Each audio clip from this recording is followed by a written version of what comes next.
सरांना आपण व्यसनमुक्ती दिली होती 8 दिवसापूर्वी. त्यांच्याकडून आपण रिझल्ट जाणून त्यांना काय फरक पडला सांगा सर. रिझल्ट चांगलाच आहे याचा. तर आपण किती दिवसापासून घेताय? हप्ता झाला. 8 दिवस झाले. तर 8 दिवसात तुम्हाला काय काय जाणवलं? म्हणजे तंबाखू खाऊशी वाटत नाही, गुटखाही खाऊशी वाटत, दारू तर तुळशीच वाटत नाही. आणि मग त्याची चव कशी वाटते तुम्हाला? पक्की मातीवाणी लागते. पक्की मातीवाणी वाटते. म्हणजे घेण्याची इच्छा होतच नाही, नाहीये. काहीच नाही.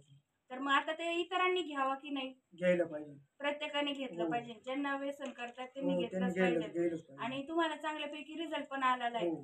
स्वतःला. तर तुमचं नाव काय आहे? नानासाहेब वैराट. नानासाहेब वैराट. तर ह्या दादांना व्यसनमुक्तीचं आपण हे अँटी ॲडिक्शन दिलं होतं. तर त्यांना 8 दिवसापासून घेता येते. खूप चांगला रिझल्ट आलेला आहे.